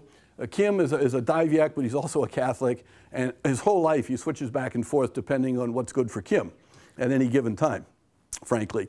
And so he comes to the rescue of Diem, and the regime stays in power, and the Americans decide to support it. Now, what is the philosophy behind the American support of South Vietnam? That's been argued a lot in our history and among the American anti-war movement. Let's look at some very clear facts. There's no oil in South Vietnam. There's no gold. There was nothing there for Americans to fight for. Like, absolutely nothing. Even today, with all the drilling out here, not a lot of oil is coming out. Why would we do this? Why would we go thousands of miles away to fight for people who aren't even our own people? Has to be something intellectual, some vision. And I suggest that it's caught up in President Kennedy's inaugural address, which reflects the spirit and the purpose of the American people during the Cold War. And this is what he said, January 20th, 1961. Let the word go forth from this time and place to friend and foe alike, that the torch has been passed to a new generation of Americans, born in this century, tempered by war, disciplined by a hard and bitter peace, proud of our ancient heritage, and unwilling to witness or permit the slow undoing of those human rights to which this nation has always been committed, and to which we are committed today at home and around the world. And this is part of the key paragraph. Let every nation know, whether it wishes as well or ill, that's the Soviet Union, that's Hanoi, that we shall pay any price, bear any burden, meet any hardship, support any friend, oppose any foe, in order to assure the survival and success of liberty. This much we pledge and more. And then another paragraph specifically talking about Vietnam. Now the trumpet summons us again, not as a call to bear arms, though arms we need, not as a call to battle, though embattled we are, but a call to bear the burden of a long twilight struggle, year in and year out, rejoicing in hope, patient in tribulation, a struggle against the common enemies of man, tyranny, poverty, disease, and war itself. And then the famous lines, and so my fellow Americans, ask not what your country can do for you, ask what you can do for your country. So in that spirit, John Kennedy decided he could not back down from Vietnam. When his decisions were made at the end of 1961, there were two other circumstances that had occurred. One, there had been a political instability in Laos, and a pro-Western government had sort of been overthrown, and there was the Russians had come in, and the North Vietnamese were coming in, and there was instability. By the way, that was when the Hmong leader, General Vang Pao, first came to we recruited Vang Pao at this time, 61, to help us in Laos. And that's why we have all the Hmong people here, when we lost the war. The issue was whether we could send American troops into Laos. And the military leaders told Kennedy we could not send the troops. He had no options in Laos because there are no air bases, there's no way to reinforce, there's no way to supply. So he had to compromise with the communists in Laos. This is though, even though Eisenhower, when Eisenhower, on Kennedy's inaugural day, when he read this speech, when he and Eisenhower met, Eisenhower only had one, in the White House, only one word of advice for Kennedy, which was Laos.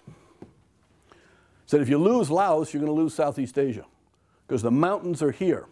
You got to secure Laos, and Kennedy never did, and Johnson never did. And that's probably the biggest reason on the ground we could not defeat Hanoi. We had to fall back on other things. So Kennedy had not prevailed in Laos. Secondly, he had a brutal meeting with Khrushchev in Vienna in '61. And Khrushchev had apparently just kind of growled at him and bullied him. And Kennedy left that meeting both personally feeling that he was kind of inadequate, and the reputation was out there that he was too weak to deal with Khrushchev. So it is argued by Kennedy supporters that he didn't really want to fight in Vietnam. He was pushed into it to show that he could be tough. He needed to show some place that he could be tough against the communists in the Cold War, and he decided to stand in South Vietnam. And the policy was called sink or swim with Ngo Dinh Diem. The decision was made to work with Diem and his government and try to hold off the communists. Now, what happens is under Diem, from 59 to 63 is a mixed record of 61 to 63 is a mixed record of success. Diem has American aid. He comes up with a strategy called strategic hamlets. They build up South Vietnamese forces. Helicopters are out there, and it is argued by many that they stabilize the situation, particularly in the rural areas in central Vietnam. But fate has a way of catching up with you. In 1963, Diem's brother, Archbishop Thup, who has spent most of his career down in Vinh Long here, moves back to Hue, the family seat, which is dominated primarily by Buddhists. It is said by some, but who knows what the truth is, that his ambition was to become a cardinal in the Catholic Church. And the best way for him to achieve this was to convert a lot of Vietnamese to be Catholics by building up the Catholic Church. That would win him brownie points with the Vatican. He'd get to be a cardinal. In any case, the man for the family who's been running things in central Vietnam has been the youngest brother who stayed home with the mother, who's quite elderly, and is getting along with all the Buddhist priests and just going along with the different factions. The Archbishop arrives back there and changes the rules of the game. So, for example, there's a rule in Vietnam that only the national flag can be flown. You can't fly the flag of the Buddhists or the Catholics or the Wahao or the Cao Dai or other political parties. But it turns out that, and I don't know quite the reason for this, but either it's Archbishop Thup's birthday or it's Easter or something like this, suddenly around Hue they fly the Catholic flag, which is yellow and white, right? It's got the papal hat on it.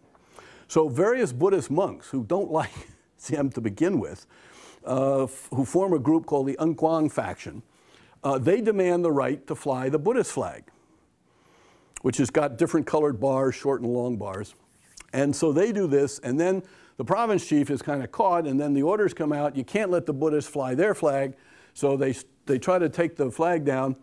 There's a demonstration, the troops are sent out, people are milling around, and somebody throws a grenade. And to this day, I don't think anybody knows who throws the grenade. Whether it was the South Vietnamese troops, whether it was a communist agitator, who knows? Anyway, a number of people are killed. The Buddhists then mount a protest against Diem, demanding apologies and also concessions. Diem, for his side, refuses to concede, and the political tension escalates. And a Buddhist monk in Saigon, several months later, commits suicide in the street by pouring gas. His disciples pour gasoline over him and they light him. So suddenly there's a picture on the cover of American magazines of a Buddhist monk burning himself to death in protest against the government that we're supporting. So the issue then becomes, for the Americans, do we stay with Diem? Do we try to overthrow him? What do we do? And the opinion of the American government is completely split. There's a small group of experienced people who basically say, whether we like it or not, we better stay with Diem because there is no alternative. There's no other leader, there's no other general, there's nobody. There's another group of people egged on by journalists in Saigon, like David Halberstam, who say, you got to get rid of Diem. He's lost the support of the people. he's a dictator. And then there's a bunch of people who don't know what to do. At this time, wheels start turning on the South Vietnamese side. There are two separate groups who start planning a coup. One are some, again, nationalist officers, Dai Viet, VNQDD, Marine officers, led by a core group of younger officers, people like Nguyen Van Ton, Yung Hyung Ia. And then there's a senior group of generals, sort of French-educated generals. Ton Thuc Dinh, Truong Van Lam, Big Minh, Dung Van Minh, some others. And the generals get in touch with the Americans.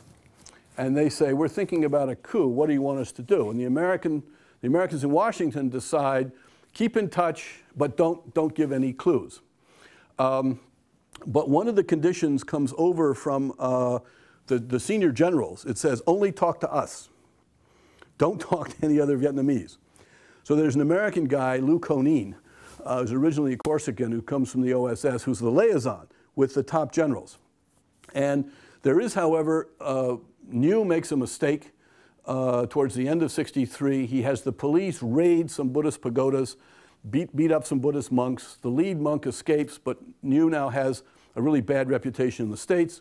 Oh, Madame Nhu, his wife, is quoted as talking about barbecues, that if more monks want to barbecue themselves, let them. The Americans think this is appallingly callous. And how can we support somebody like that? A new ambassador is sent out to Saigon, Cabot Lodge, who thinks his job is to get rid of Diem. So Cabot Lodge begins to manipulate with some people back in Washington, Averell Harriman, Hillsman, and they push American policy to support the coup. And sort of certain green lights are given, and the coup is executed on November 1, 1963. And the purpose of the coup is to get rid of Nhu in particular, but also Diem. Diem's last phone call to Lodge sort of says, what is the position of the American government?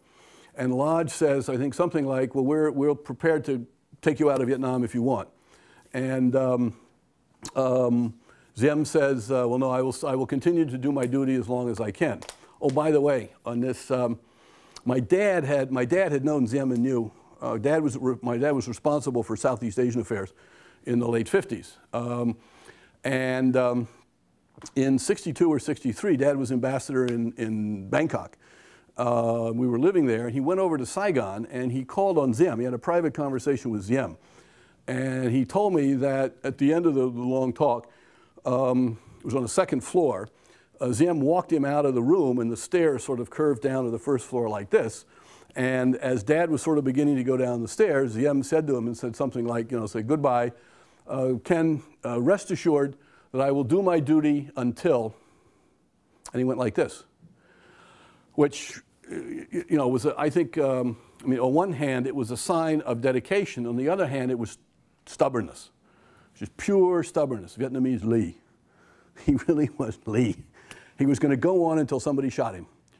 And that's probably not the best thing to do when you're the leader of a country under attack by the communists. Anyway, in the coup, he and his brother managed to escape from the presidential residence by a tunnel. They get into a car, they drive down to a church in Cha Lung. And one of the issues, again, surrounding all this is whether the CIA had any role in Diem's murder. The story that I have heard is that Diem and Nhu are in this church in Cha Lung. They phone in to the coup leaders. And the coup leaders are particularly Big Minh, Dung Van Minh. And there was another guy, another general, Mai Hu Xuân. Mai Hu Xuân was the head of the police. And there were several other generals. And so Big Minh arranges, we'll come pick you up. The brothers surrender. So Big Minh and Mai Hu Xuân and somebody else go into a little room back here. And then they come back out. And a Major Nhung, who is the aide-de-camp of Big Minh, is going to go pick up the brothers and bring them back. And another guy, Colonel Nghia, who was my friend and a leading Tung Dai Viet, said that when Big Minh comes out, he came out of the room like this, and he put 2 fingers over his belt buckle, which was 2 people, kill 2 people. So in the room, the generals had decided to kill Diem too. So anyway, Colonel Nghia has the group of he's leading the small group of APCs, M113s, armored personnel carriers. They go down, pick up Diem and Nhieu. They're in the APC with Major Nhieu. On the way back to the headquarters, both men are murdered and stabbed to death. And the guy driving the APC up top is looking down this, goes on the radio to Nghia, who's in the Jeep at the front of us, said they're killing the two people. And Nghia says, do your duty and keep going. So that's what happened. Diem's government is overthrown by a coup. The power is taken over by sort of these senior French generals, and the situation in Vietnam begins to rapidly decay and collapse. Without a leader, the Vietnamese don't know what to do. Across the country, village guards show up and they turn back their guns. And people and army soldiers desert. There's no leadership. And Hanoi's response is to escalate. Don't have a compromise, but to escalate. In January '64, there is a mini coup where the Tung Dai Viets in particular, Nghia, Nguyen Van Ton, Professor Huy, Pham Thai, and others, stage a mini coup, and they get rid of 4 of the French generals because de Gaulle has sent 2 French agents, Vietnamese who work for the French, back to work out a surrender to Hanoi, to work out a neutralist government of the South to give in. And these guys don't want to do that, so they take these 4 generals and they take them out of power and they put them up in Dalat, and that's the end of the French attempt to, again, cut a deal with the communists. However, they do bring in as prime minister, well, they end up leaving Big Min as the chief of state. It's a funny story about all this, but I don't have time to tell you. They put in as prime minister a general by the name of Nguyen Canh. Turns out to be a big mistake. Nguyen Canh, who's still alive, and he goes around and gives speeches at conferences, he becomes a very manipulative, divisive kind of personality, 64 and 65. Now, what happens in 64, as you can see, in 64, the communists respond by sending 17,000 people south. In 65, they respond by sending 46,000 soldiers south. So the communists are escalating up as the situation in the South gets weaker. The Americans bring over a new commander, General Westmoreland. We also have some ambassadors. Basically, the situation in 64 is unraveling, slowly unraveling against the Saigon government's ability to control the countryside. And VC units are being increased in size, up to battalion sizes, hundreds of men in one unit. The North Vietnamese forces start entering in 65. By 65, there have been a number of coups d'etats led by these Tung Dai Viet officers to get rid of Nguyen Canh. Finally, in early 65, they succeed and he's exiled. And so there's a little bit more stable government. But by June 1965, the communist forces, North Vietnamese units which have come in, but a lot of Viet Cong units, are now defeating South Vietnamese battalions 1 a week. So you get to June 1965, and Westmoreland reports back to Washington that at this rate, South Vietnam is lost by the end of the summer. There are no young men, there's no draft in South Vietnam, there are no soldiers in the training camps. They're losing a battalion a week, they've only got like 10 battalions left, it's only a matter of time, there's no more South Vietnamese army. So additional forces are necessary to save the country, particularly they thought the communists wanted to split the country in 2 right here. Now, the American strategy had been adopted by McNamara and by McGeorge Bundy. The American strategy was to put pressure on Hanoi to convince the communists to give up and leave South Vietnam alone. Unbeknownst to the Americans, this strategy was stupid, because this strategy played right into the hands of Lê Duan and the communists. It was all about Tay. We were going to try to squeeze and hurt the North Vietnamese.